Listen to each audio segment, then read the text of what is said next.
The Story of a Monkey on a Stick by Laura Lee Hope. Recording by Nan Dodge. Chapter 1. A Strange Awakening. The monkey on a stick opened his eyes and looked around. That is, he tried to look around, but all he could see on all sides of him was pasteboard box. He was lying on his back, with his hands and feet clasped around the stick up which he had climbed so often. "Well, this is very strange," said the monkey on a stick as he rubbed his nose with one hand. "Very strange indeed. Why should I wake up here when last night I went to sleep in the toy store? I can't understand this at all." Once more he looked about him. He surely was inside a pasteboard box. He could see the cover of it over his head as he lay on his back, and he could see one side of the box toward his left hand, while another side of the box was at his right hand. "And," said the monkey on a stick, speaking to himself as he often did, "I suppose the bottom of the pasteboard box is under me. I must be lying on that." He unclasped the toes of his left foot from the stick and banged his foot down 2 or 3 times. "Yes, there's pasteboard all around me," said the monkey. "This surely is very strange. I wonder if the Calico Clown has been up to any of his tricks. Maybe he thinks I'm a riddle, and he's going to tell it to the elephant from the Noah's Ark, or else make a joke of me to the jumping jack. I haven't been shut up in a box before, not since the time Santa Claus brought me from his workshop at the North Pole. I wonder what this means." The monkey raised his head and banged it on the box cover. "Oh, my coconut!" cried the monkey, for that is what he sometimes called his head. "My poor coconut," he went on, as he put up his hand. "I wonder if I raised a big lump on my coconut." But his head seemed to be all right, and taking care not to bang himself again, the monkey began pushing on the box cover. It was not heavy, and he slowly raised it until he could look out. As I have told you in the other books of this series, the monkey on a stick, and the other toys as well, could move about and talk when they kept to certain rules. You may find out what those rules were by looking in the other books. The monkey on a stick looked out from beneath the cover of the box, and what he saw surprised him almost as much as he had been startled when he found pasteboard on all sides of him. For the monkey saw that he was in the room of a strange house, and not in the big toy department of the store where he had lived for so long a time. "I say," chattered the monkey to himself, "there is something wrong here. They must have given me paregoric to make me sleep, and then have put me in a box and carted me down to some other part of the store. I'm sure the Calico Clown must have had a hand in this. He and his jokes and riddles about what makes more noise than a pig under a gate. I'll fix him when I get out of here." The monkey raised the box cover higher and began to call. "Hi there, Calico Clown. What do you mean by shutting me up in a pasteboard box? What's the joke? Come on, Mr. Elephant from Noah's Ark, come and help me out. Ho, Jack Jump. Hi, Jack Box, where are you all? I don't see any of you." For, as he looked around the room, from under the cover of the box, the monkey saw not a sign of his former friends. "This is stranger and stranger," he murmured. "I say," he cried aloud again, "isn't anyone here?" "Yes, I'm here," answered a voice, which, the monkey knew at once, came from a toy like himself. "What's the trouble?" this voice went on. "Why are you making such a fuss? Who are you, anyhow?" "I'm a monkey on a stick," answered the toy chap in the box.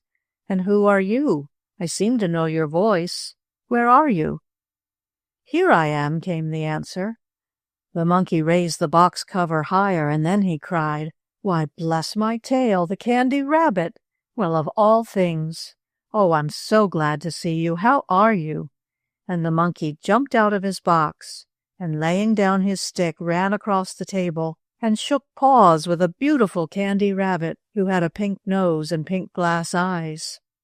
The rabbit was on the table, and the monkey saw that his pasteboard box was there likewise. "I am quite well, thank you," answered the Candy Rabbit, as he waved his big ears to and fro. "And I am glad to see you, very glad. I knew there was some kind of toy in that box, but I did not know it was you. I haven't seen you since we lived in the toy store together, with the sawdust doll, the lamb on wheels, the bold tin soldier, the calico clown, and the white rocking horse." "Yes, and don't forget the 2 jacks," went on the monkey on a stick, "the jumping jack and the jack-in-the-box. Then there was the elephant who tried to race on roller skates with the white rocking horse." "I'm not forgetting them," answered the rabbit. "But listen," exclaimed the monkey, "can you tell me this? I went to sleep in the toy store, and I woke up here, in a house, I guess it is, in a pasteboard box, on a table set with dishes." "Yes, this is a house," said the Candy Rabbit. "I live here with a little girl named Madeline. There's also a boy named Herbert here, and these really are dishes on the table. It is the breakfast table, and soon the children will be down to eat." "But what am I doing here?" asked the monkey in great surprise. "I can't understand it. Why am I here? I went to sleep in the store, and I woke up on a breakfast table. Can this be a trick or a riddle of the Calico Clown's? Is he going to ask what is more surprised than a monkey on a stick at the breakfast table, as he asks what makes more noise than a pig under a gate?" "No, I think the Calico Clown had nothing to do with your being here," said the Candy Rabbit with a smile. "Then who did?" asked the monkey. "Herbert, a boy who lives here with his sister Madeline," went on the rabbit. "Dear me, this is getting more and more riddly-like and jokey," said the monkey. "I don't understand it at all. Why am I not in the store where I belong?" "Because you don't belong there any more," cried the Candy Rabbit. "You were bought for the boy Herbert, and you are here at his breakfast plate as a surprise." "Well, he isn't going to be any more surprised than I am," chattered the monkey. "I don't seem to understand this at all. How did I get here?" "I imagine that, after you went to sleep in the store last night, one of the clerks at the toy counter put you in the pasteboard box, wrapped you up, and sent you here." "I see how it happened," said the monkey. "I went to sleep in the store yesterday afternoon. I had been up late the night before, as we toys were having some fun. I was trying to guess a riddle the Calico Clown asked. It was, how do the seeds get inside the apple when there aren't any holes in the skin? I was thinking of that riddle, and it kept me up quite late the night before." "Did you think of the answer?" "No, I didn't," said the monkey, "any more than I can think of the answer to the clown's riddle of what makes more noise than a—" "Hush! Here come Madeline and Herbert to breakfast," suddenly whispered the rabbit. "Back to your box as quick as you can. We toys are not allowed to move about by ourselves when anyone sees us, you know." "Yes, I know," chattered the monkey. Nimbly he sprang back to his box and clasped the stick, up and down which he climbed when a string was pulled. As he pulled the box cover down over his head, he heard the joyous shouts and laughter of 2 children as they ran into the room. "Happy birthday, Herbert," called Madeline. "Look and see what Daddy bought for you yesterday." When Herbert had the cover off the box, and had looked at the monkey on a stick lying there with a funny grin on his face, the boy smiled and cried, "Oh, it's a climbing monkey. Oh, this is just what I wanted. Oh, now I can have a show and a circus, and I'll ask Dick to come and bring his rocking horse, and Arnold can come and bring his bold tin soldier, and we'll have lots of fun. Oh, look at my monkey climb his stick." Herbert took his new birthday toy from the box, and, by pulling the string, made the monkey go up and down as fast as anything. Madeline picked up her Candy Rabbit, and though that bunny said nothing, he could see all that went on. "Oh, this is a dandy monkey," cried Herbert. "I can give a show with him." While the little boy was making the funny chap go up and down the stick, the door of the breakfast room opened, and someone came in. Chapter 2. The Monkey at School. "Well, children, why aren't you eating breakfast?" a voice asked, and Herbert, turning around, saw his mother. The monkey on a stick, who, if he could not talk or do any tricks just then, could use his eyes, and saw a pleasant-faced lady entering the room. She was smiling at Madeline, who had her candy rabbit in her hands, and at Herbert. "Oh, look, Mother, what I found at my plate!" exclaimed Herbert, as he pulled the string and made the monkey run up and down the stick. "It's my birthday present." "Yes, Daddy said he was going to get you something," said Mother. "It came from the store late yesterday afternoon, and I put it away and had it laid at your breakfast place this morning. Do you like it?" "Oh, it's dandy!" exclaimed Herbert. "I love it." The children sat down and had an orange and some oatmeal and a glass of milk and a roll with golden yellow butter on it. But of course the monkey and the candy rabbit had nothing to eat. They did not want anything. Being toys, you see, they did not have to eat, though at times they could eat certain things if they wished. Madeline kept her candy rabbit near her plate. All of a sudden, as the little girl was eating, she dropped her spoon in her oatmeal dish, and a drop of milk spattered into the glass eye of the candy rabbit. "Oh, look what you did!" exclaimed Herbert, who saw what had happened. "You'll blind your rabbit." "Oh, my poor rabbit," said Madeline, and with her napkin she carefully wiped the drop of milk out of the rabbit's eye, and the bunny never even blinked. That's what it is to be a candy rabbit and have glass eyes. Not all of us are as lucky as that, are we? A little later, Herbert dropped a piece of his buttered roll. It fell near the monkey, who was lying on the table near the breakfast plate of the little boy. Some of the butter from the roll stuck to the stick which the monkey climbed up and down. "Now look what you did, Herbert," said Madeline. "You'll make the stick so slippery with butter that the monkey may fall off." "Come, children," called Mother as she again entered the room. "You must finish your breakfast and go to school. Put your monkey back in the box, Herbert. Don't be late for school." "No, ma'am, we won't," promised the brother and sister. A little later they were on their way, walking side by side on the path that led to the red schoolhouse down by the white bridge. Madeline looked at her brother curiously as they came near the building where they studied their lessons. "Have you got your books under your coat, Herbert?" asked Madeline. "No, I haven't my books," he said. "Well, what have you?" asked Madeline. "You have something, for I can see a lump. What is it?" Before Herbert could answer, if he had wanted to, the bell rang, and the two children, and some others who were straggling along, had to run so they would not be late. Then for a time Madeline forgot what it was her brother was bringing to school under his coat. Just before recess, his teacher, looking down toward Herbert, sitting near Dick and Arnold, called out, "What have you there, Herbert? What are you showing to the other boys under your desk?" It's a monkey," answered Madeline's brother. "A monkey!" exclaimed the teacher. "Yes, it's my birthday monkey," went on the little boy. "Oh, a birthday monkey," the teacher said again. "I think I had better call the janitor and have him take care of your monkey for you." And she started toward the door. "Oh, no, ma'am, he isn't a live monkey," said Herbert. "He's just a toy one on a stick." "Herbert, you may bring me that monkey," the teacher said. And Herbert, very red in the face, walked up to the platform, on which stood the teacher's desk. In his hand, Herbert carried his monkey on a stick. "Where did you get this?" his teacher asked, as she took the toy from Herbert and laid it on top of her desk.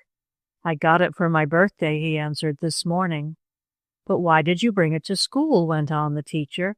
"You are nearly always a good boy. Why did you bring your monkey to school, Herbert?" "Oh, I just wanted to show him to Arnold and Dick," was the answer. "We're going to have a show, and my monkey is going to be in it. I brought him to school under my coat." Oh, exclaimed Madeline before she thought what she was saying. "I saw something under his coat, and I thought it was his books. Oh, and it was his monkey." All the children laughed when Madeline said this, and even the teacher could not help smiling. But she said, "Silence, please, children. We must keep on with our lessons." And Herbert, it was wrong of you to bring your monkey to school and take him out to show the other boys. As a little punishment, I shall keep your toy in my desk until after school tonight. Then you may have him back." "Yes, ma'am," returned Herbert, still rather red in the face.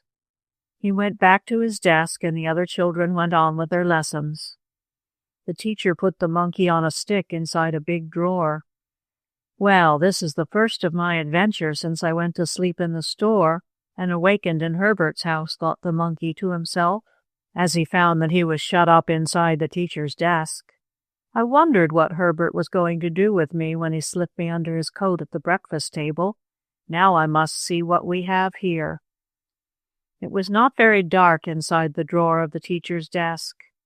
Enough light came through the keyhole for the monkey to see, and among other things he noticed a bottle of ink and a small doll. He was pleased to see the doll. "Oh, here is a toy like myself," said the monkey, speaking in a whisper. "How do you do?" he went on, sitting up and bowing to his new acquaintance. "Are you any relation to the sawdust doll?" he asked politely. "I'm a second or third cousin," was the answer. "She is stuffed with sawdust, but I am stuffed with cotton." "Then I will call you Miss Cotton Doll," went on the monkey. "What brought you here? Were you so bad in school that you had to be shut up in a desk?"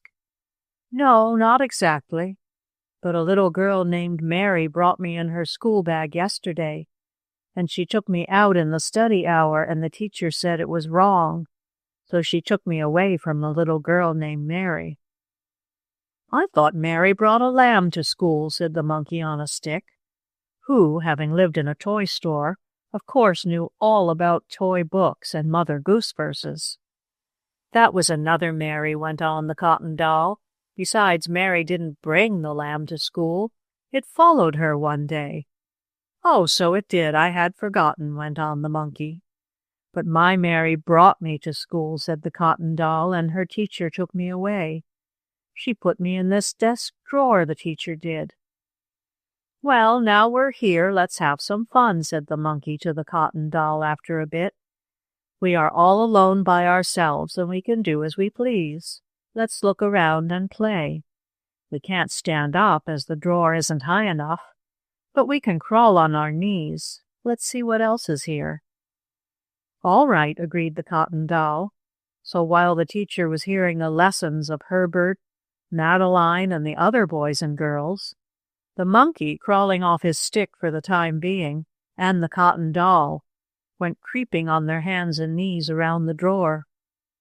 "Let's look at the bottle of ink," proposed the monkey as he crawled near it and began pulling at the cork. "Oh, don't do that," cried the cotton doll, in a whisper, of course.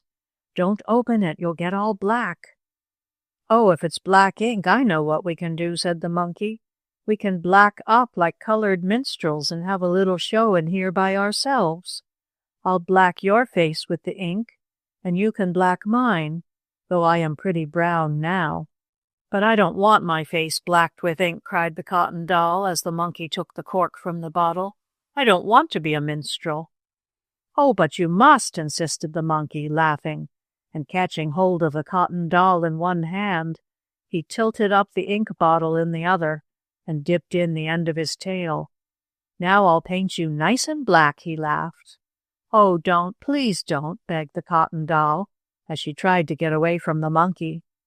But she couldn't, for he held her tightly, and the inky end of the tail was coming nearer and nearer to her face. Chapter 3. The Janitor's House. "There you are! Oh, how funny you look!" chattered the monkey on a stick in a whisper to the cotton doll, as they were both shut up together in the teacher's desk. "You don't know how funny you look. If I only had a looking-glass, I'd show you." "I don't care. I think you're real mean," said the cotton doll. "Don't you dare put any more ink on me."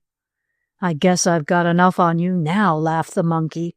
"There's a spot on your nose, one on your chin, and one on each of your cheeks." As he spoke, the monkey put the cork back in the ink bottle and wiped the inky end of his tail off on a piece of blotting paper in the desk. "What's that you say?" cried the cotton doll. "Did you dare put ink on my nose, on my chin, and my cheeks?" "That's what I did, just for fun," chattered the mischievous monkey. And really he had done just that. Oh, he was a regular cut-up when he was by himself, that monkey was. "I must look terrible," said the poor cotton doll, and raising her hands she rubbed them over her face. She felt the wet spots where the monkey had daubed her with ink. "Oh, aren't you mean?" cried the cotton doll. "My little girl mistress will never like me again when the teacher gives me back to her. I'm all spoiled." "No, you just look funny," laughed the monkey. "You looked funny when I put ink spots on you, but now you look funnier than ever, 'cause you've spread the ink all around and made big blotches of it. Oh my, excuse me while I laugh," he cried, and he wiggled and twisted around on the bottom of the drawer, laughing in whispers at the funny look on the face of the cotton doll. "You're too mean for anything," said the doll to the monkey, and she was almost ready to cry. But she happened to think that if she shed any tears, they would wash down through the ink on her cheeks and make her look queerer than ever, so she did not cry. "I'm never going to speak to you again, so there!" exclaimed the cotton doll, and she would have stamped her foot if there had been room for her to stand up in the desk drawer, which there wasn't. So she just banged her heels on the bottom of it. "Oh, I'll be good," promised the monkey. "I won't put any more ink on you, and I'll see if I can get some of it off on this piece of blotting paper. I blotted my tail on it." He tried to clean the doll's face, but by this time the ink had dried, and you know how hard it is to get dried ink off your fingers after you have written a letter. Well, it was this way with the cotton doll. The ink stayed on her face. "Well, if you have ink on your face, I've also got some on the end of my tail, where I dipped it into the bottle," said the monkey chap, thinking to cheer up the doll by this. "Yes, but the ink doesn't show on your brown tail as it does on my white face," said the doll. "However, there's no use crying over spilled milk, I suppose," she went on. "Only if you do such a thing again, I'll never speak to you as long as I live." "I'll never do it again," said the monkey in a sorrowful voice. "Now let's have some fun. You tell me some of your adventures, and I'll tell you some of mine. Did you ever live in a store?" "Oh, yes, that's where I came from," answered the doll. "And was there a calico clown in your store who was always asking what it was that made more noise than a pig under a gate?" asked the monkey. "No, but there was a jumping jack who was always trying to see how high he could kick, and one day he nearly kicked my hat off," said the cotton doll. "But tell me, please, some of your adventures." The monkey was just starting to tell how the calico clown's red and yellow trousers were burned in the gas jet one day, when all of a sudden there was a great noise and commotion in the schoolroom. The monkey and the doll could not tell what had caused it, though the monkey did try to look out through the keyhole. "Can you see anything?" asked the doll. "I can see some water dripping down," answered the long-tailed chap, "and the teacher and the children are running around as fast as anything." "Oh, I wonder what has happened," exclaimed the doll. And just then she and the monkey on a stick heard the teacher say, "Run out quickly, children. Run out, all of you. A water pipe has burst and there's a regular rainstorm inside our nice schoolroom." "Please, can't I have my monkey on a stick before I go out?" asked Herbert. "You put him in your desk, teacher." "And I want my knife you took away, please," called another boy. "We have no time for those things now," the teacher said. "The water is coming down fast, and we'll all be wet through if we stay. The monkey, knife, and other things will be all right in my desk. Get your hats and pass out quickly. More pipes may burst and flood the school." "Go home, children, all of you," said the teacher. "Tomorrow the pipes will be mended, and if the school is dry enough, we will go on with our lessons. But run home now."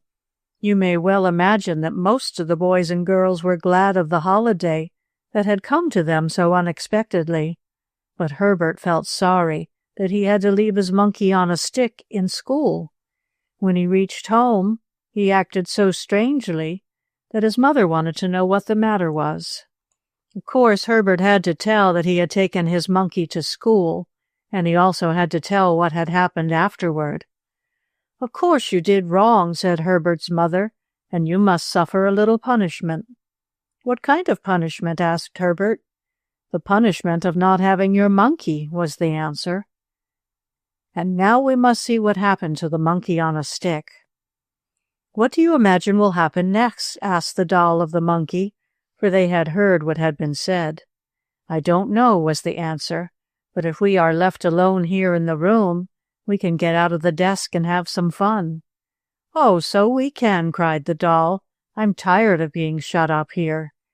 "Can you open the desk, Mr. Monkey?" "I think so," was the reply. The monkey was just going to raise the lid by prying under it with the long stick up and down which he climbed, when all of a sudden there was a noise in the room. "Someone is coming," whispered the doll. "I hear them," said the monkey. He looked out through the keyhole and saw a man wading through the water toward the desk. "I guess it's the night watchman," went on the monkey in a whisper. "We don't have a night watchman in school," whispered back the doll, "but we have a janitor. Maybe it's the janitor coming." And so it was. The janitor had shut off some of the water in the broken pipes, and he was going about from room to room to see how much damage had been done. He walked up to the desk inside of which the monkey and doll had been placed. "Well, I do declare," exclaimed the janitor, and the monkey and the doll heard him. "There's ink running out of the drawer of the teacher's desk, ink running out of her desk, and water running out of the broken pipes.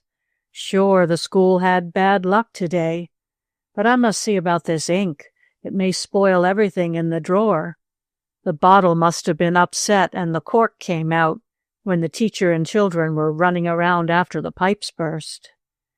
The monkey turned away from the keyhole and looked at the bottle of ink. Surely enough, it lay on its side, and the cork was out. A stream of black liquid was running out of the bottle, dripping down through a crack in the teacher's desk. "Oh, do you suppose you did that?" asked the doll in a whisper of the monkey. I guess maybe I did," he answered. "After I dipped my tail in the ink and marked your face, maybe I didn't put the cork back in tightly enough. And when I jumped around to see what all the racket was about, I must have knocked the bottle over." The janitor opened the lid of the desk, at the same time saying, "I'd better take the teacher's things out and keep them for her until morning.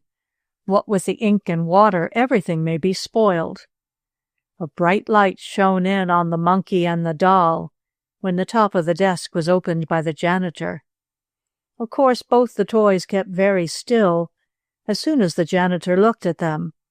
This was the rule, as I have told you in the other books. It did not take the school janitor long to cork the ink bottle and stop any more of the black fluid running out.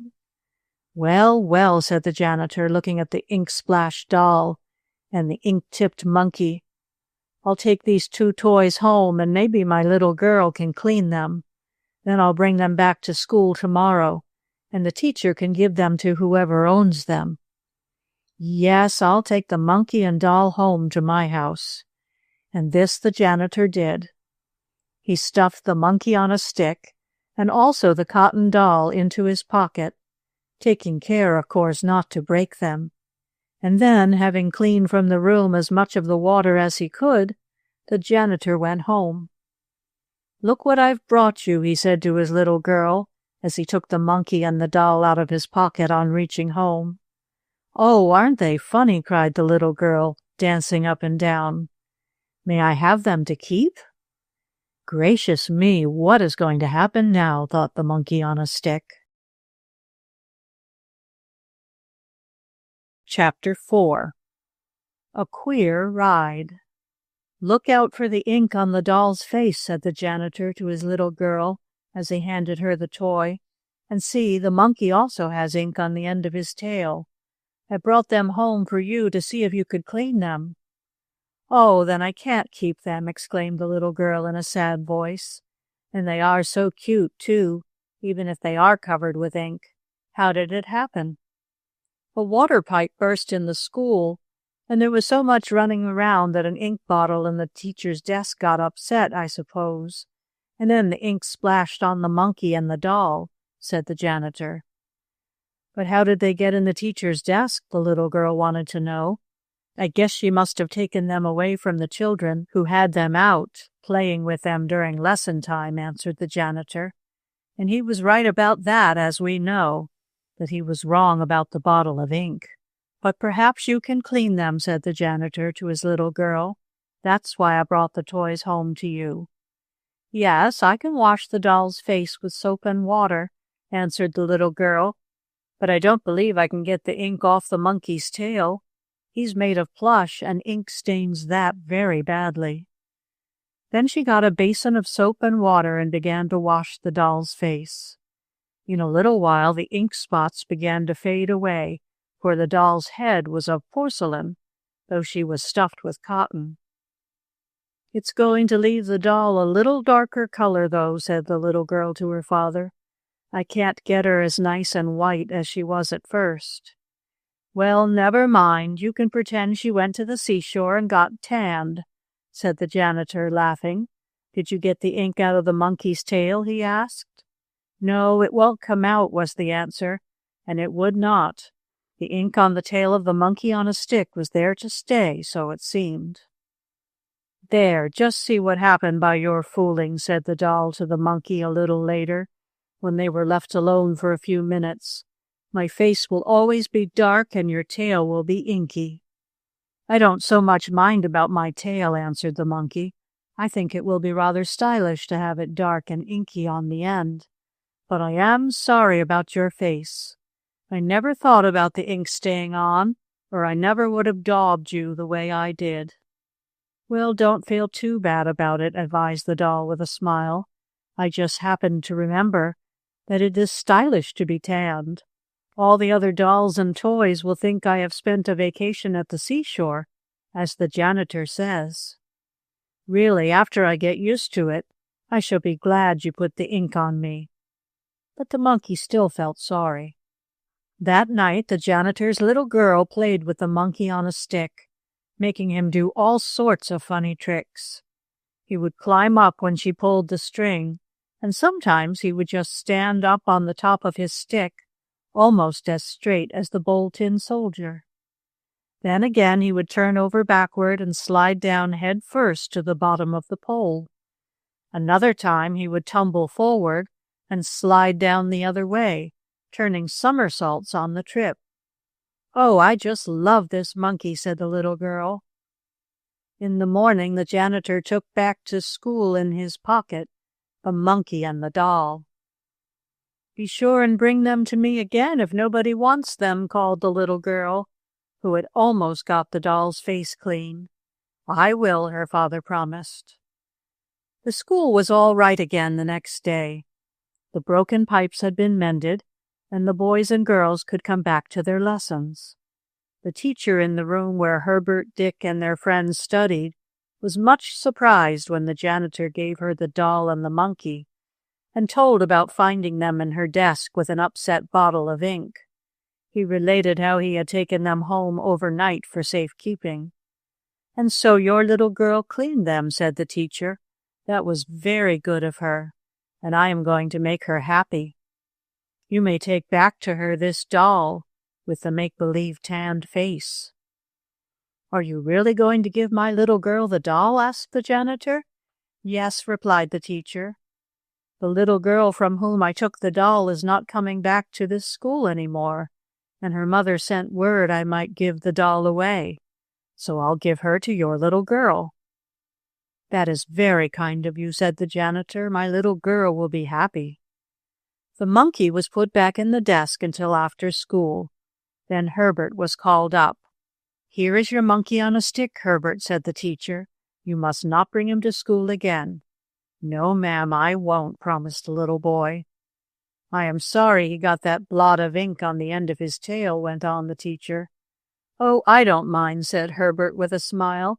"He can climb his stick just the same." And the monkey really could.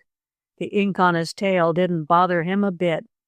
Up and down the stick he went, When Herbert pulled the string, and even the teacher had to laugh, the monkey was so funny. "I'm so glad I have my monkey back," thought Herbert, as he ran along the street. All the other boys and girls were ahead of him, as he had been kept in a little while after school to get his toy back. All at once, as Herbert was passing a candy store, he saw coming out of it Dick, the boy who owned the white rocking horse. "Oh, hello, Herbert," called Dick, giving his friend a piece of candy. "So you have your monkey back?" "Yes," Herbert answered. "I stayed in to get him." "I know how we can have some fun with him," went on Dick. "How?" Herbert wanted to know. "We can give him a ride on the back of our dog, Carlo," went on Dick. "We can take the monkey off the stick and tie him on Carlo's back. Then Carlo will run and the monkey will have a fine ride." The two boys hurried down the street toward Dick's house. "This world is full of surprises," thought the monkey. "I wonder what my toy friends in the store would think if they knew I was going to have a ride on a dog's back. What a wonderful adventure it may be." The monkey was not afraid. He was a courageous chap, almost as brave as the Bold Tin Soldier. One has to be brave to climb up and down a stick day after day, and turn somersaults from the top, I think. "How can we make my monkey stay on your Carlo's back?" asked Herbert as they reached Dick's house. "We can tie him on, same as my sister once tied her sawdust doll to the back of the Lamb on Wheels," Dick answered. "And maybe someday we can have a little show," said Herbert. "What kind of show?" Dick asked as he ate the last piece of candy he had bought on his way from school, having shared some with Herbert. "Oh, a show with my monkey in it, and your rocking horse, and Arnold's tin soldiers, and Mirabelle's lamb, and Madeline's candy rabbit," Herbert replied. "Here, Carlo, Carlo," called Dick. "Come and give Herbert's monkey a ride on your back." Carlo came running up, wagging his tail. He liked to play with the boys, and he did not make a bit of fuss when Dick and Herbert tied the monkey on his back. Of course, the monkey was taken off his stick for this strange ride. He was tied on with bits of string, as the boys had plenty of this in their pockets. "Hold still a minute, Carlo," called Dick, for the dog was wiggling and twisting around. "Hold still, and we'll soon be ready." "How are you going to make him run after we get the monkey fastened on his back?" asked Herbert. "Oh, that's easy," Dick answered. "We'll just run down the meadow toward the brook, and he'll follow us all right. He'll give the monkey a fine ride, won't you, Carlo?" "Bow wow," barked the dog, which I suppose was his way of saying yes. "Well, I surely hope nothing serious will happen," thought the monkey, as he found himself being tied on the dog's fuzzy back. "I have had many adventures, but never one like this. I hope nothing terrible happens." In another minute the boys tied the last knot. There sat the monkey off his stick on Carlo's back. "Come on now," cried Dick, as he and Herbert started to run. With a bark, Carlo took after them, the monkey bobbing backward and forward on the dog's back. "As long as they can't very well see me, I'll grab hold of the dog's hair in my hand," said the monkey. "In that way I can hold on better. Some of the strings may break." He clutched his hands tightly in the dog's hair. Carlo ran faster and faster after the boys. "Don't go so quick," begged the monkey. "Bow wow, I have to," barked Carlo. "Oh, I know something dreadful will happen," exclaimed the monkey. "I just know it." Chapter 5 Monkeyshines. Over the green meadow with the monkey on his back ran Carlo the dog. In front of the dog raced Herbert and Dick, now and then looking back and laughing. It was great fun for the boys to see the monkey having a ride on the dog's back. And to tell the truth, Carlo and the monkey were enjoying it themselves. "Do I hurt you holding on this way?" asked the monkey of Carlo, grasping tightly the dog's woolly back. "Do I pull your hair any?" "Oh, not much," Carlo barked in answer. I don't mind a little pull like that. You see, I'm so afraid of falling off and breaking my tail, or something like that, went on the monkey. Well, you're tied on, so I don't believe you'll fall, replied the dog. Those boys are used to tying things. Once they tied Madeline's candy rabbit on the end of a kite tail, and he nearly went to the moon, I guess. Oh, yes, I heard about that, said the monkey. Only I heard it was a star, not the moon. And then he noticed that he was tied on rather tightly, and he felt there was not much chance of his falling. So he did not hold so hard to the dog's back, and Carlo was glad of this. Herbert and Dick, looking back to see if Carlo was running after them, which indeed he was, saw the monkey bobbing to and fro on the dog's back. It looks just as if the monkey was holding on, doesn't it? Asked Dick of his chum. Yes, it does, admitted Herbert. Wouldn't it be funny if my monkey was really alive, as your dog is, and could ride him whenever he wanted to? It would be funny, said Dick. Very funny. Pretty soon the boys came to a little brook that ran through the meadow.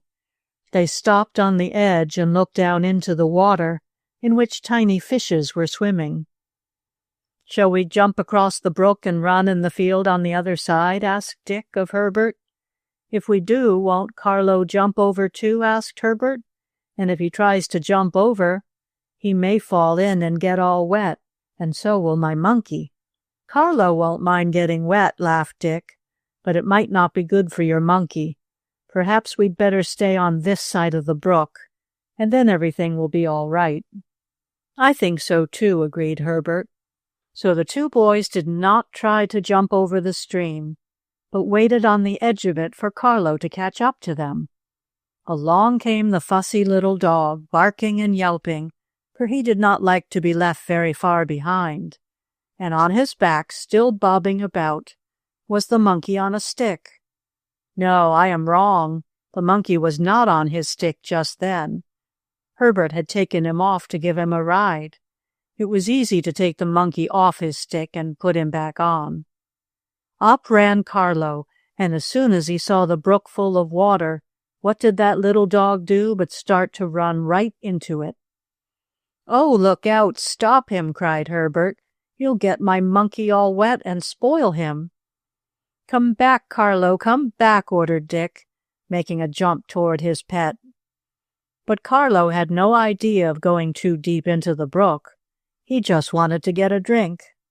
So he waded in only a little way, stopping just before the dangling feet of the monkey would have gotten wet. Oh, I guess he isn't going to roll in the water, said Dick. Sometimes he does that, just rolls right over in it like a fish. If he did that now, with my monkey on his back, he'd spoil him, said Herbert. I'm glad he didn't. Carlo lapped the cool water up with his red tongue, and then he waded out of the brook and toward the boys. He seemed to be asking them, "What shall we do next? That was fun, giving the monkey a ride. But what shall we do next?" "I know what we can do," said Dick to Herbert, after they had sailed some little make-believe ships in the brook, while Carlo lay in the grass on the bank. "We can take your monkey and my dog down the street. People will see him and laugh. Shall we do that?" "Oh, yes, let's do it," exclaimed Herbert. Once more the boys started to run across the meadow, and Carlo, seeing them go, and not wanting to be left behind, started after them with a bow-wow. The monkey was still on his back. The two boys were almost across the meadow, and were thinking what fun it would be to see the dog going down the street giving the monkey a ride, when all of a sudden Carlo saw a cat. Now, you know what dogs do when they see cats. They chase them just for fun, you understand. And this is what Carlo did. He raced after this cat as fast as he could go. "Carlo," chattered the monkey. Now, somehow or other, the strings by which the boys had fastened the monkey on the back of the dog had become loosened. One knot after another came undone, and the monkey felt himself slipping. "Oh, wait a minute, Carlo," cried the monkey. for he could talk now, being out of hearing of the boys. "Wait, wait," cried the monkey. "I am falling off." "I can't wait," barked Carlo. "I must get that cat." On he ran, faster than before. Dick and Herbert saw him, and Dick cried, "Oh, look at my dog chasing a cat. Let's see if he gets her." So they ran after the dog. Faster and faster went Carlo, and the strings that held the monkey on became looser and looser, until at last they slipped off altogether, and down fell the monkey into the grass. The grass was tall and thick, and at the moment when the monkey fell, Dick and Herbert were down in a sort of little valley, and they did not see what had happened, so the monkey fell off the dog's back before they noticed it. As for Carlo, all he was thinking of was getting the cat, and the boys went after him. On all sides of the monkey was green grass, nice and soft. A little farther off were some trees. The monkey could see them as he looked over the top of the grass. "I wish I could climb one of those trees," said the toy monkey, half aloud. "I've been climbing up and down a stick so long that I am rather tired of it.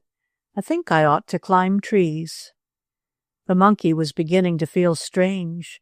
It was the first time he had ever been by himself, alone in a green field with the warm sun shining on him.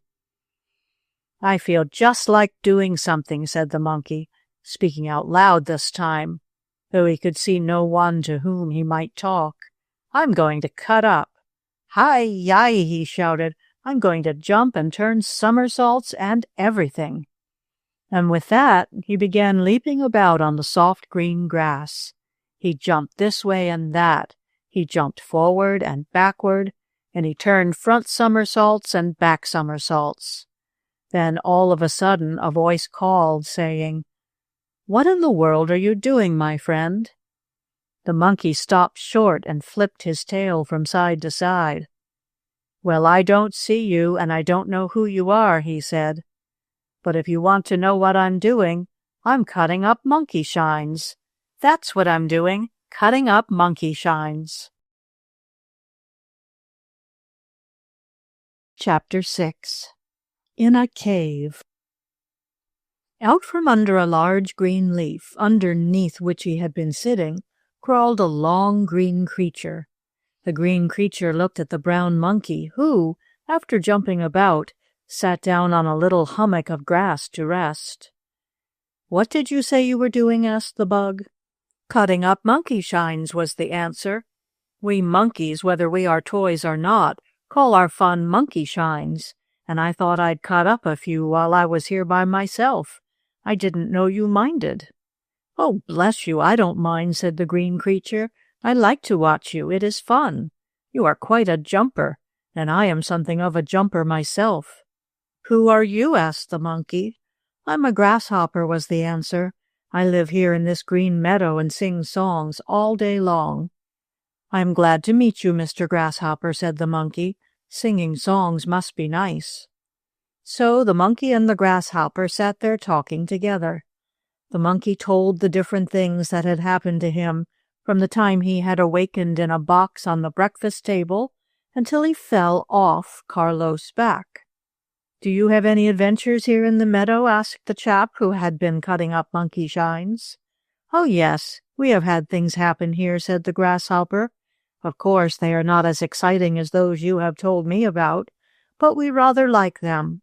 Do you want to—" But just then something began running through the tall grass a short distance away from where the monkey sat on a hummock. At first the monkey thought it was Carlo the dog coming back, but in another moment he saw a pink nose and two long flapping ears. He knew then it was not Carlo, but he thought it was another friend of his.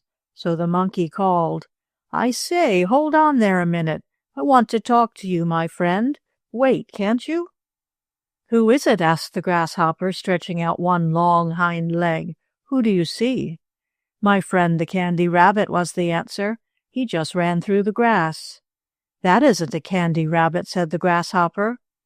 "Who is it then?" asked the monkey in surprise. "That's Jack Hare, a real live rabbit, who lives in the meadow here," was the reply. He wouldn't like it if you called him a candy rabbit."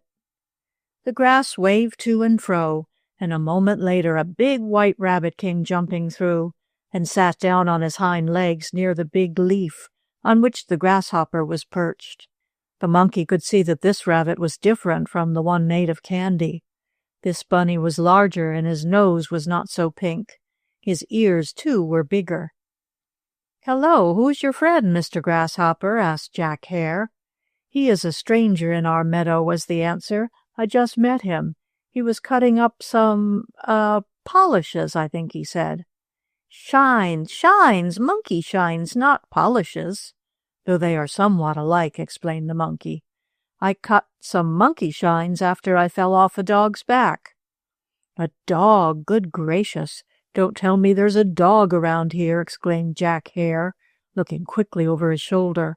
"A dog will chase me as soon as he will a cat. I guess I'd better be going." "Oh, don't be afraid," said the monkey. "The dog I mean is Carlo. He is chasing a cat now, and so he won't come here." The grasshopper and the live rabbit sat looking at the monkey.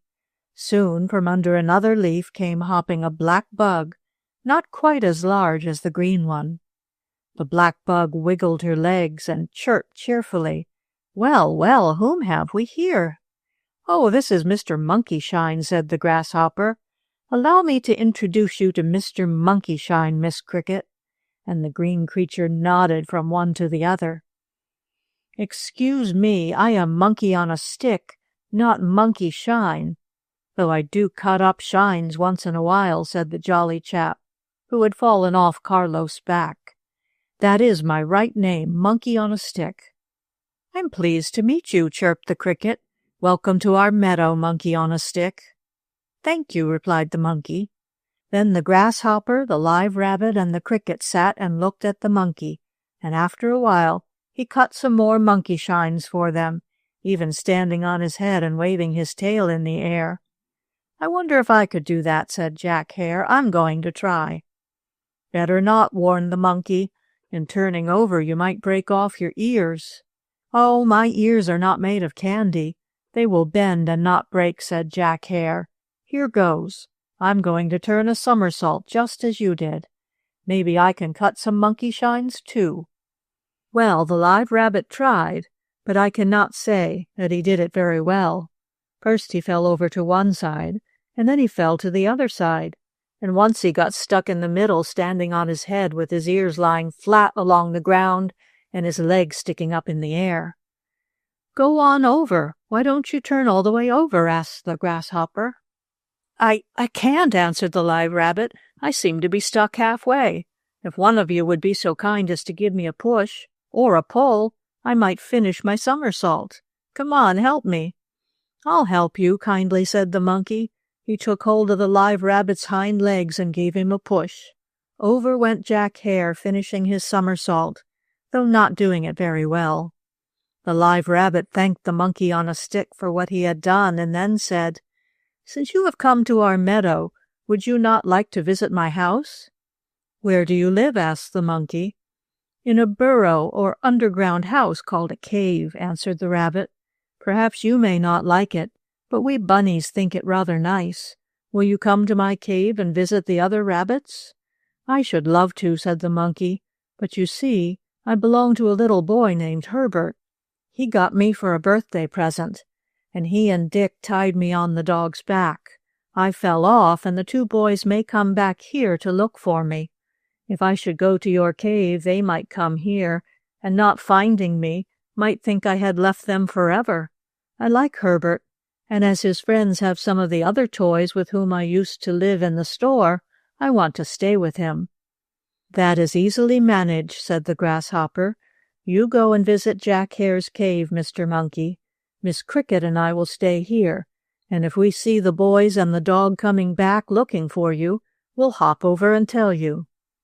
So it was planned that the monkey should visit the rabbit's cave, and if by any chance Herbert and Dick came back, the grasshopper and Cricket would bring word to the monkey, who could quickly hop back.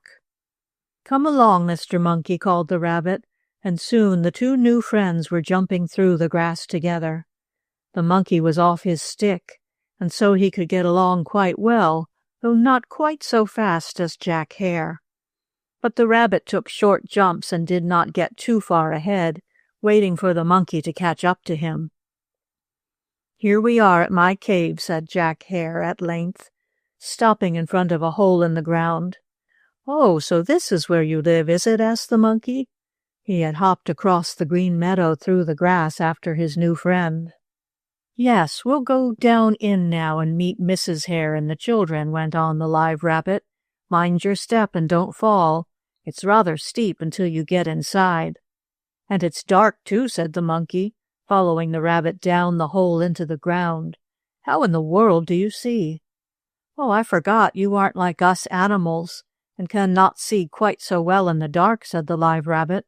"Just a moment, I'll turn on the lamps."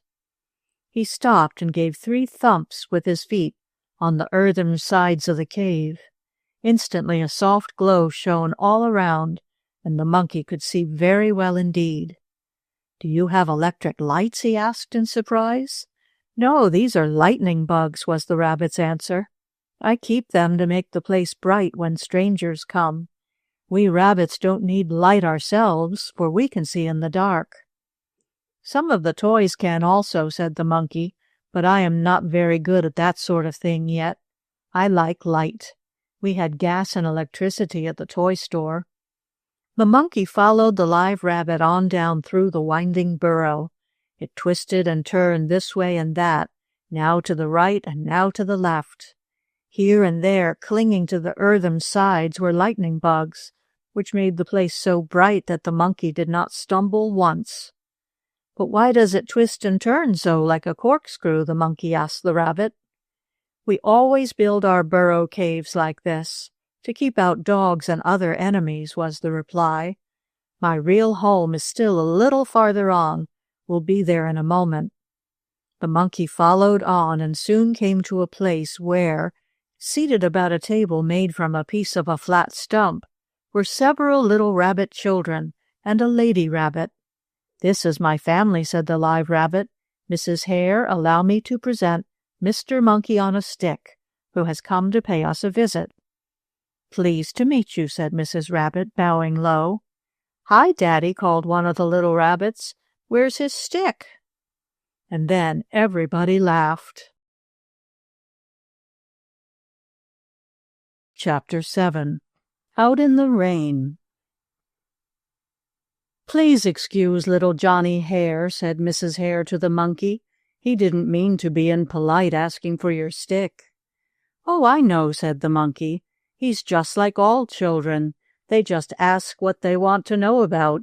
And I suppose it does seem funny to be a monkey on a stick and then not have your stick with you." "But I can tell you where my stick is, Johnny," said the monkey to the little rabbit chap. And then he related his adventure on Carlo's back. "Oh, oh, oh," said all the other little rabbits, opening wide their eyes when they heard this story. "Tell us another, please." "We are just going to have dinner," said Mrs. Hare. "Won't you sit down, Mr. Monkey on a Stick, and take something? We have some nice carrots and turnips." "Thank you, I'll take a little," said the monkey. A little chair made from a piece of wood gnawed out by Mr. Jack Hare was brought up for the monkey to sit on, and then the rabbit family and the visitor gathered around the table and began eating. I cannot say that the little rabbit children ate much, for they turned around so often to look at Mr. Monkey that half the time they missed putting things in their mouths and dropped them on the table. But no one minded this, and everyone laughed, so there was a most jolly good time. The lightning bugs kept on glowing, so it was not at all dark in the cave, though it would have been only for these fireflies. Mr. and Mrs. Hare had many questions to ask Mr. Monkey on a Stick about his adventures, and he told them of the Calico Clown, the Sawdust Doll, and the others from the toy store, including the Candy Rabbit. "Just fancy," exclaimed Mrs. Hare, "a rabbit made of candy. I'm glad you're not that kind, Jack." "So am I," said her husband. "I'd be afraid every time I jumped that I'd break a leg or an ear if I were made of candy." "Now I must show you our cave house," said Mrs. Hare, when the meal was finished. "We think it is very nice." "I'm sure it is," returned the monkey. So he was taken about, and he looked at the different burrows or rooms in the cave house of Mr. Jack Hare. There were rooms for the children rabbits and rooms for Mr. and Mrs. Hare. In each room were lightning bugs to give light, though, as Mr. Hare said, they were needed only when company came that could not see well in the dark. "We put out every light when Mr. Mole comes," said Mrs. Hare. "Why is that?" asked the monkey. "Because he has no eyes and doesn't need to see," was the answer. "He just feels and noses his way around. All darkness is the same to him." "Dear me, well, I like a little light," said the monkey. "But I think now, since I have been here quite a while, that I had better go back. Herbert and Dick might be walking over the meadow looking for me, for they know which way Carlo ran with me on his back, and they often find things that are lost, those boys do."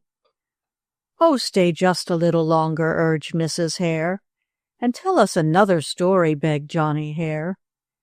"Well, I will," said the monkey, and he did.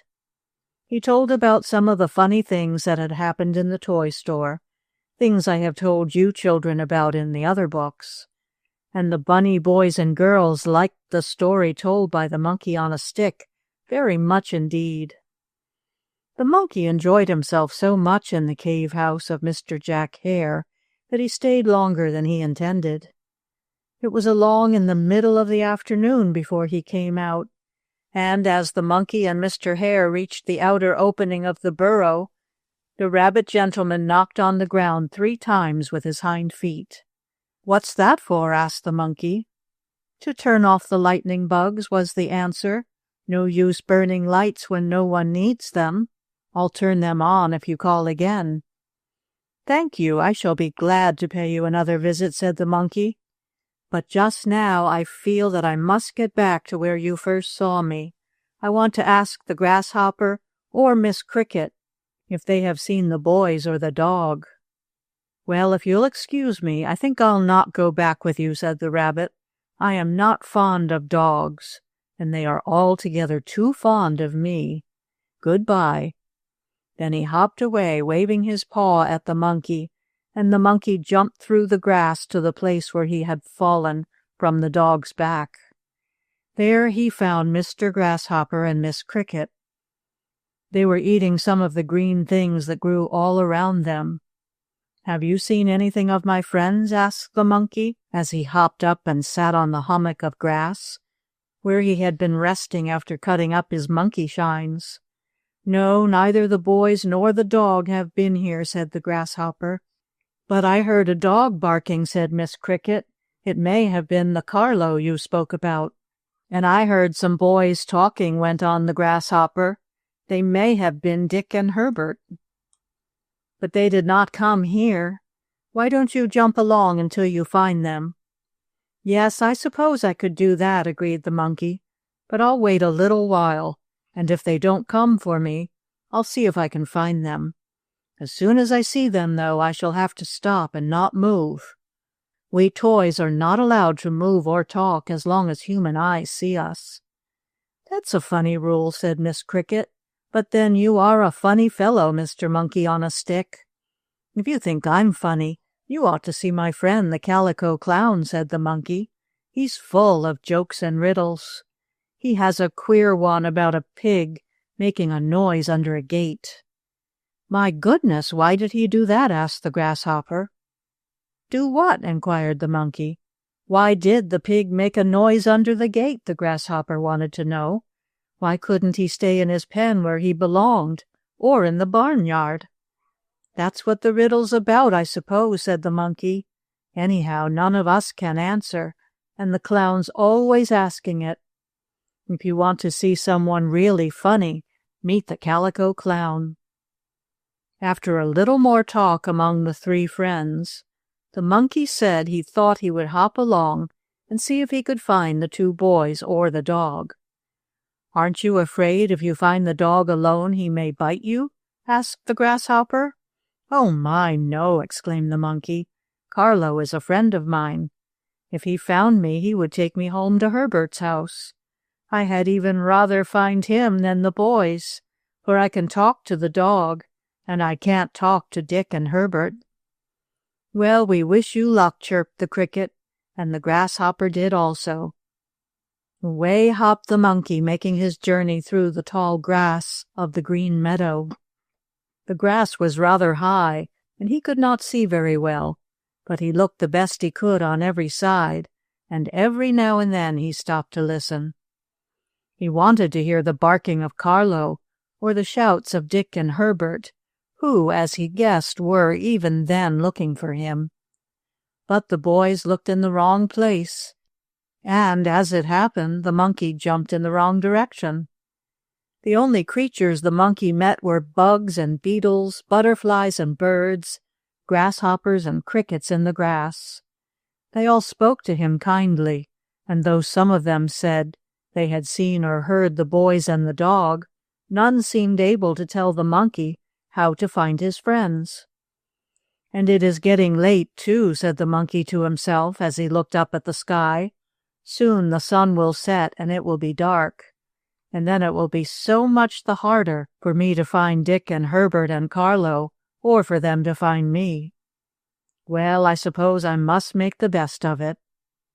He was a plucky monkey chap, almost as adventurous as the bold tin soldier, and he kept jumping on through the tall grass of the meadow. All at once, as he skipped along, being able to move quite fast now that he was off his stick, the monkey stumbled over a stone and fell flat down. "Ouch!" he cried as he picked himself up. "I hope I haven't broken anything." Very luckily he had not. He was as good as ever, except that his plush fur was rumpled a bit. But he soon brushed himself smooth again, and he was about to hop on when all at once he felt a splash of water on his head. "Dear me, is someone squirting water at me from a toy rubber ball or a water pistol?" exclaimed the monkey. More drops splashed down, dozens and dozens of them. Then the monkey looked up and cried, "Oh, it's raining, it's pouring. I'll be soaking wet. I'll be drowned out in the rain without an umbrella or rubbers. Oh my!" And the rain came down harder and harder and harder. Chapter 8. Herbert Finds the Monkey. Poor monkey on a stick. Oh, I forgot he wasn't on a stick now, was he? Herbert had the stick, and it was just as well he had, for the monkey, being rid of it, could hop around better. "And I need to hop around a lot to keep out of the wet," said the monkey to himself, after he had come from the rabbit's cave and had been caught in the rain. Harder and harder the big drops came pelting down. At first the monkey tried to keep dry by crawling under the grass, but, thick and tall as it was not like an umbrella, and the drops came through. Soon the monkey was very wet. "I know I'll catch cold," he said sorrowfully. "I'll get the snuffles. I'm not used to being soaked like this." And truly he was not. Since he had been made at the workshop of Santa Claus, the monkey had never been out in a rainstorm. He had always been either in the toy factory, the department store, or in some house, and when he was taken from one place to another, he was always well wrapped up, so it did not matter whether there was snow or rain. But now it was different. The monkey was getting wetter and wetter each minute. "It's the first time I've been in so much water since the janitor's little girl tried to wash the ink spot off the end of my tail," the monkey said. Just then he heard a voice calling, "Come over here, Mr. Monkey. Over this way, and you can stand under this big leaf, which is like an umbrella." "Hello, who are you?" asked the monkey, looking around but seeing no one. By this time he had crossed the green meadow and was near a little clump of trees. "I am Jack in the Pulpit," was the answer. "I live on the edge of the woods. There are big fern leaves here under which you can be safe from the rain. Hop over." So the monkey hopped through the wet grass until he came close to the trees in the woods. Then the voice called again, "Straight ahead now, and you'll see me." The monkey looked and saw a queer little thin green chap standing up in the middle of a sort of brown striped leaf that curled over his head, just as in some churches the pulpit curls down over the preacher's head. "Who did you say you were?" asked the monkey. "I am Jack in the Pulpit," was the answer. "Some folks call me a plant, and others a flower. They don't know I am really alive, and can come to life as you toys do. I saw you getting wet, so I called to you. Get under one of these big broad fern leaves, and it will keep the rain off as well as an umbrella." Jack in the Pulpit nodded toward a big fern leaf near where he himself was growing, and in an instant the monkey had crawled under this shelter. Truly enough, it kept off the rain, the drops pattering down on the leaf over the monkey's head, as they used to patter on the roof of the toy store. No longer was he out in the rain. "Thank you for telling me how to keep out of the wet," said the monkey to Jack in the Pulpit. "Oh, you are very welcome," was the answer. "And now please tell me about yourself, and whether you have had any adventures. I love to hear about adventures." So the monkey told all about himself, even down to the time when he fell off Carlo's back and visited the cave of Jack Hare. "And I suppose Herbert is looking for me now," said the monkey. "Oh, I hardly think he would be looking for you in all this rain," said Jack in the Pulpit. "Besides, it will soon be night. You had better make up your mind to stay here until morning. Then the sun will be shining, and you can hop back to the place where you fell off the dog's back. Then Herbert and Dick may come along and find you." "That's what I'll do," said the monkey.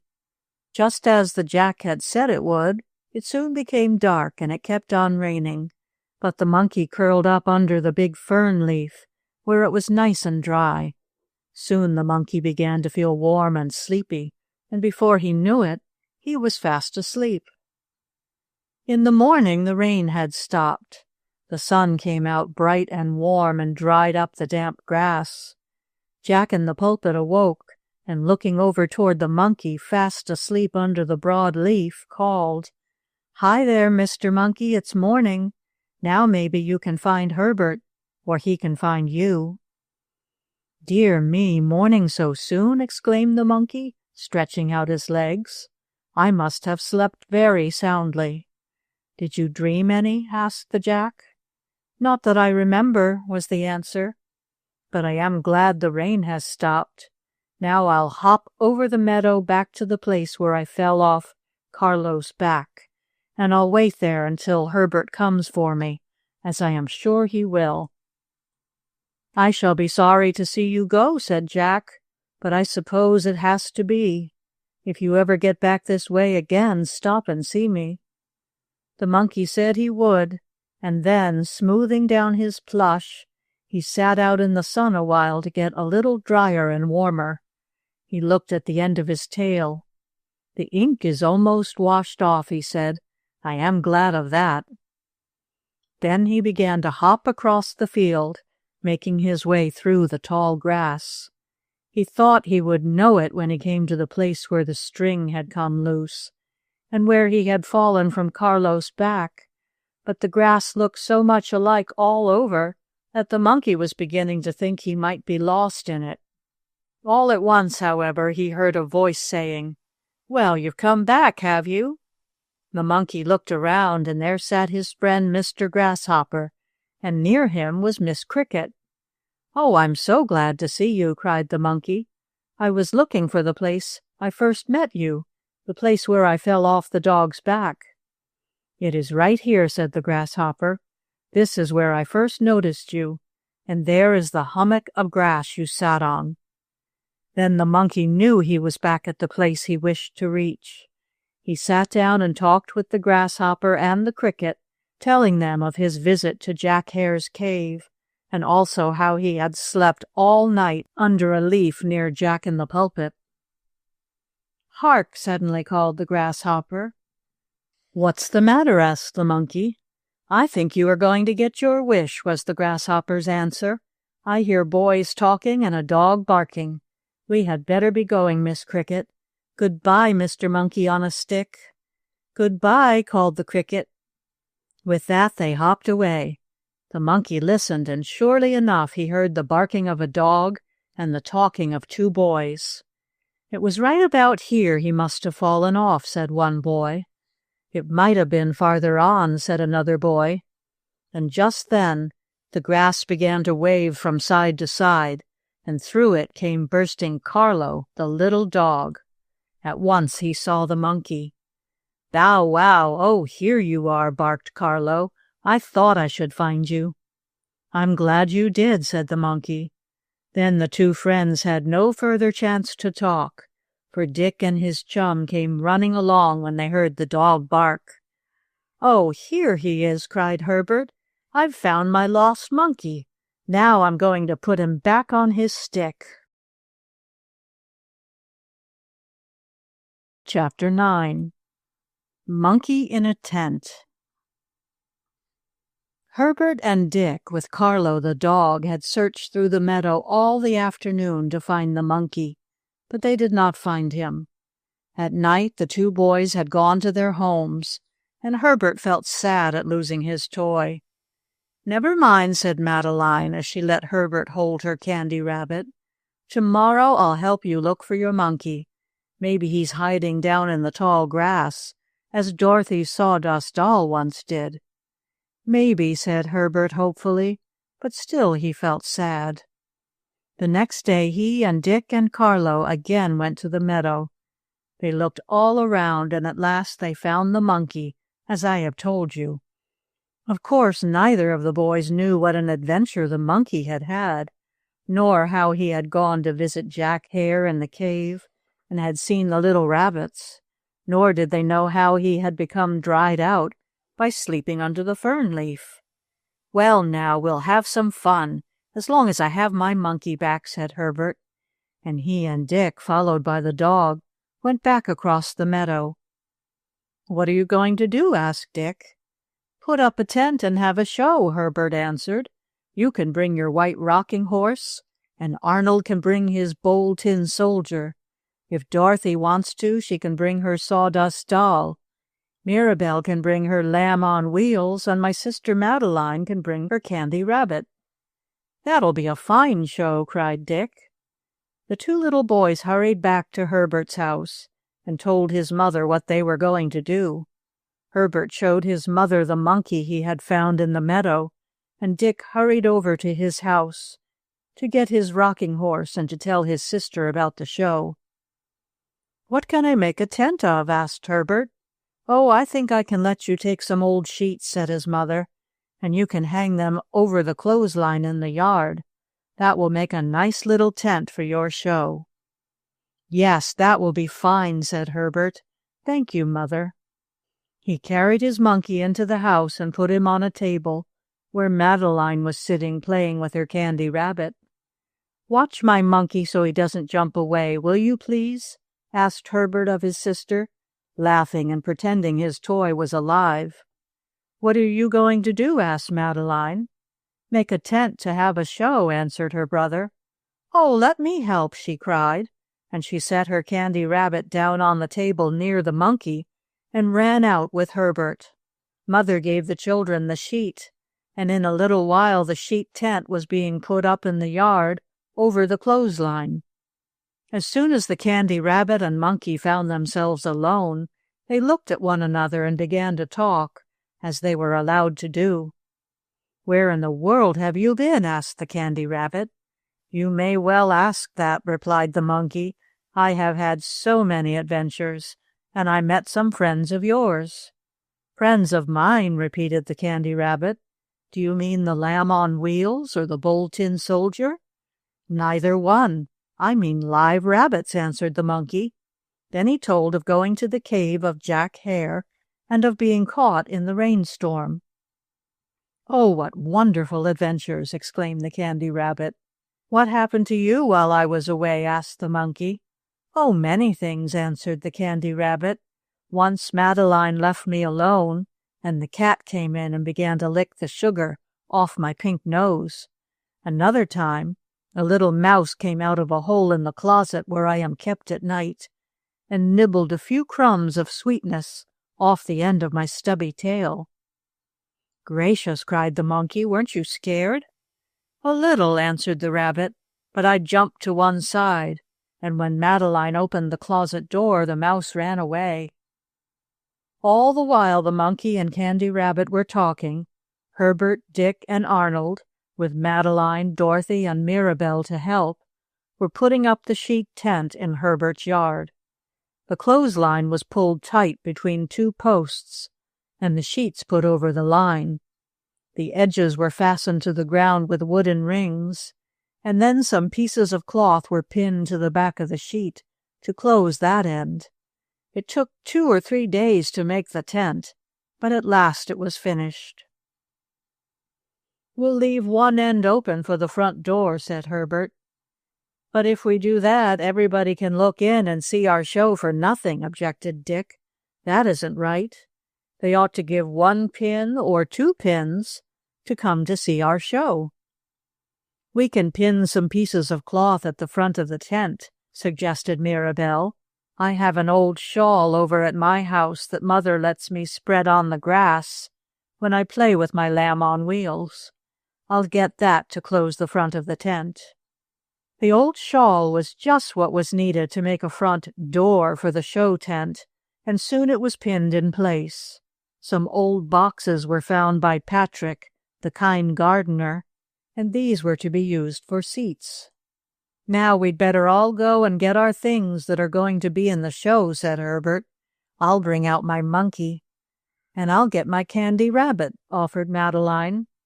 "I'll have to have somebody help me carry over my tin soldier captain and all the men," said Arnold. "I don't want to drop any of 'em." "I'll help you as soon as I bring out my monkey," offered Herbert. "And I'd like somebody to help me carry over my lamb," said Mirabelle. "I'll help you," said Dick. "I'll bring over my white rocking horse and your lamb, Mirabelle." So, as it happened, Herbert's monkey and Madeline's Candy Rabbit were the first of the toy friends to be brought into the tent. The monkey was on his stick, as Herbert was going to make him do tricks by climbing up to the top of it and turning somersaults, as it was intended for the monkey to do. "Do you think my rabbit and your monkey will be all right if we leave them here alone in the tent?" asked Madeline, as the toys were put down on one of the boxes, and she and her brother started to help the other children carry in their things. "Oh, yes, they'll be all right," said Herbert. But he and Madeline had not been very long away, and the monkey and Candy Rabbit had not been very long alone in the tent before something happened. All at once, just as the monkey was thinking of asking the Candy Rabbit what tricks that sweet chap was going to do in the show, a loud noise was heard in the tent. "Bah!" was what the rabbit and the monkey heard. "Was that you?" asked the monkey of the rabbit. "I was just going to ask if you had called," said the rabbit. "Bah!" came again. "It sounds like the Lamb on Wheels," said the Candy Rabbit. "Oh, it can't be," said the monkey. "She'd come in to see us. Who do you suppose it is?" "Bah!" sounded again, and then a funny black nose, followed by a head with curving horns on it, was thrust into the tent. "This isn't the lamb," cried the monkey. "Indeed, I'm not a lamb," was the answer. "I'm a billy goat. Bah! Bah! What's going on here?" he bleated. "We're going to have a show," said the monkey. "I am going to be in it, and so is the Candy Rabbit." "Oh, no, the Candy Rabbit isn't," said the goat. "He isn't going to be in the show. He's going to be in me, for I am going to eat him. I am very fond of candy, and I've been looking for some for a long time. I wondered what was in this tent, and now I know. I saw it from over in the vacant lots where I live. Then I came over to peep in, when I saw that the boys and girls had gone. Yes, indeed, I like sugar, and I'm going to eat the Candy Rabbit." The bad goat, with his sharp horns, walked into the tent and over toward the box on which the candy rabbit sat near the monkey on a stick. "Oh, yum, yum, how I love candy," bleated the goat, wiggling his whiskers and smacking his lips. "How I love sugar. I'm going to nibble some sweetness off the ears of the candy rabbit." "Oh, no, you're not," suddenly cried the monkey. "Why not? Who will stop me?" asked the bad goat, stamping his foot. "I will," cried the brave monkey on a stick. "Here, you get out of this tent." And the monkey stood straight up on his stick and looked with both eyes at the goat. Chapter 10. Monkey in a Show. The bad goat walked closer and closer to the candy rabbit, and that poor bunny toy was so frightened that he did not think of jumping out of the way. "I'm going to get sweetness off your ears," said the goat, teasing. "Oh, if you bite my ears, I can't be in the show," said the poor rabbit. The monkey climbed higher and higher on his stick, after he had said he would stop the goat from eating the candy rabbit. And now, just as the goat was going to take the bunny up from the box, the monkey suddenly gave a jump. Oh, such a jump! Off his stick he jumped, and he landed right on the goat's back. With his hands, the monkey began to pull the goat's hair. He even reached around and pulled the goat's whiskers, the monkey did. "Bah!" bleated the goat. "Stop, monkey, you're hurting me. You're pulling my hair." "Then get out of this tent and leave the candy rabbit alone," shouted the monkey. "No, I want sweet stuff," bleated the bad goat. Then the monkey jumped off the goat's back, and catching up the stick, on which he climbed to the top when the string was pulled, the monkey began hitting the goat over the nose with it. "Oh, my nose, my soft and tender nose," bleated the goat as he ran out of the tent. "Thank you so much for saving me," said the rabbit to the monkey, as the likely chap climbed back on his stick. "I am very glad I could help you," said the monkey. "I guess that goat won't come back in a hurry." And as the goat ran out of the tent, the children, bringing up their other toys to have the show, saw him. "Oh, look at the big sheep," cried Madeline. "That isn't a sheep, it's a goat," said her brother. "Oh, maybe he ate my candy rabbit," cried the little girl. "I must go and look." She and the other children hurried into the tent. There were the monkey and the rabbit safe together, but the children did not know what a narrow escape the rabbit had had. By this time Arnold, with the help of the other boys, had brought over his bold tin soldier and the other men in the army company. Dick had brought his white rocking horse, and Dorothy's sawdust doll and Mirabelle's lamb on wheels were also in the tent. Of course, Herbert's monkey and Madeline's candy rabbit were the first to be in the show.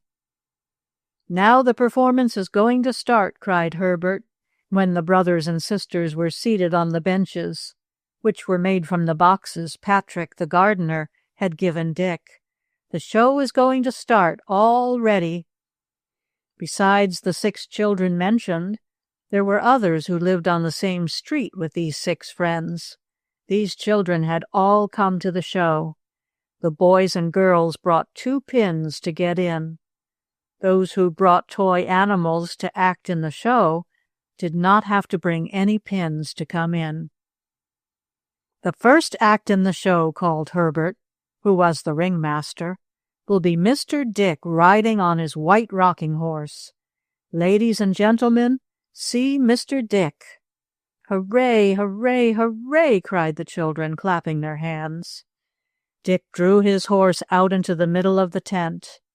Of course, if the rocking horse had been there alone, he could have trotted out by himself, but as it was, Dick had to drag him.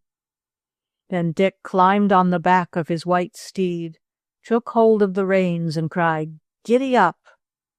Back and forth rocked Dick on his horse, and, as I have told you in the book about this toy, the horse could move along whenever anyone was on his back. He moved just as a rocking chair moves.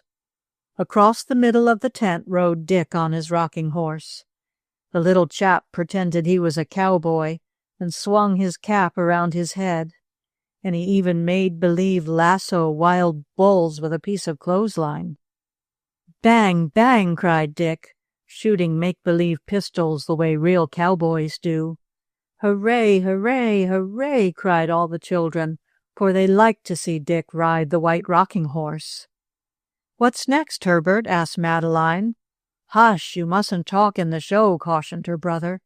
"The ringmaster is the only one who can talk, and I'm him.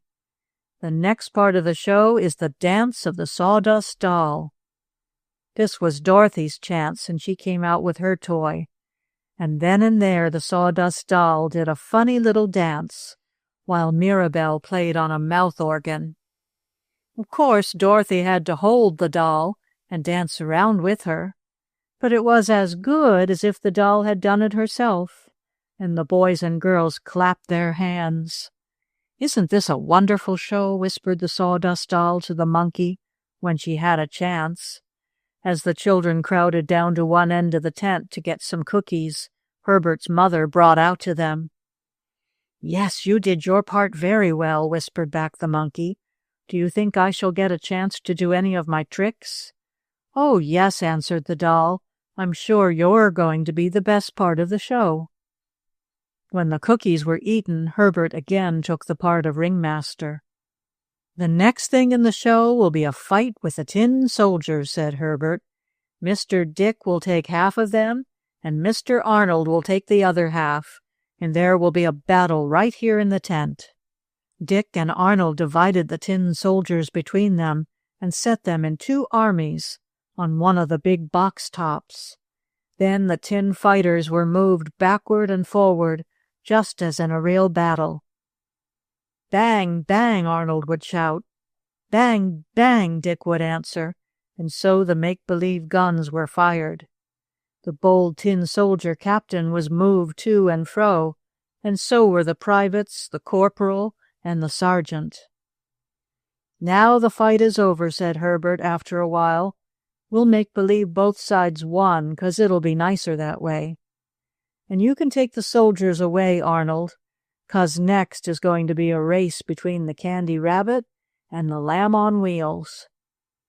"Oh, my rabbit can't race with the lamb," objected Madeline. "The lamb is too big." "Yes, I guess that's so," admitted her brother. "Well, then the next part of the show," he cried in a loud voice, "will be when the Candy Rabbit rides around the ring on the back of the Lamb on Wheels." "Oh, that will be nice," said Mirabelle, blowing a kiss to her woolly lamb. The 2 girls left their seats and took their places in the middle of the tent. Mirabelle tied a string to her lamb, and then Madeline took her Candy Rabbit and held him on the fleecy back of the lamb. Around and around the little grass ring in the tent rode the Candy Rabbit on the back of the lamb, and the boys and girls thought it was a very nice part of the show. One of the lamb's wheels squeaked a little, where she had caught the rheumatism after her ride down the brook. "And now we come to the last act," said Herbert. "This will be some tricks by my monkey on a stick." "I'm glad my chance has come at last," thought the monkey to himself. "I must do my best." The monkey had got back on his stick himself after he had driven the goat out of the tent, and now the funny chap was all ready to do whatever Herbert wanted. "The first trick," said the little boy ringmaster, "will be turning a front somersault." He pulled the string. Up the stick went the monkey, and then and there, before the crowd of boys and girls in the tent, the lively fellow turned a somersault, head over tail. "Hooray, hooray!" cried Dick and the others, clapping their hands. "The next trick," went on Herbert, "will be when my monkey turns a back somersault." Once more the string was pulled. Up the stick shinned the monkey, and when he reached the top, he turned a back somersault. Of course, this was harder than a front one, and the boys and girls clapped all the more. "And now, ladies and gentlemen," cried Herbert, just like a real ringmaster in a real circus. The next trick will be when my monkey does a flip-flap-flop." And indeed, that was a very hard trick to do. But the monkey did it when Herbert pulled the string, and all the boys and girls said it was fine, and that the show was one grand affair. The monkey did several other tricks, and then Herbert's mother outside the tent called, just like a circus vendor, "Here's your pink lemonade! Here's your pink lemonade!" And as true as I'm telling you, she had made a big pitcher of sweet lemonade for the children, and had colored it pink with strawberry juice. "Oh, said the boys and girls. And really, I think the lemonade was almost as good a part of the show as the tricks of the monkey, the fight of the tin soldiers, or the dance of the sawdust doll. "Well, the show is over. I wonder what will happen next," said the Lamb on Wheels to the Bold Tin Captain. "Maybe the children will have another," said the monkey. "But while we have the chance, I would like to talk to my friends, the Sawdust Doll, the Bold Tin Soldier, the White Rocking Horse, and all the others." And so the toys talked among themselves, and told of their different adventures, just as I have told you in the different books. And they all said the monkey was very brave to have driven away the bad goat as he had done. "I'd like to know what the Calico Clown is doing all this time, since we came away from the toy store," said the monkey after a while. "So would I," put in the Sawdust Doll. "I wonder if anything has happened to him." And as perhaps you children are wondering the same thing, I have decided to make the next book about that funny chap. The volume will be called The Story of a Calico Clown. He had many wonderful adventures to tell about. As for the Sawdust Doll, the Lamb on Wheels, the White Rocking Horse, the Candy Rabbit, the Bold Tin Soldier, and the Monkey on a Stick, why, they had some strange adventures too, and they took part in another show. But this is all I have to tell you just now about the Monkey on a Stick, except to say that he lived for many years with Herbert and Madeline, and had many happy times. End of the story of A Monkey on a Stick by Laura Lee Hope.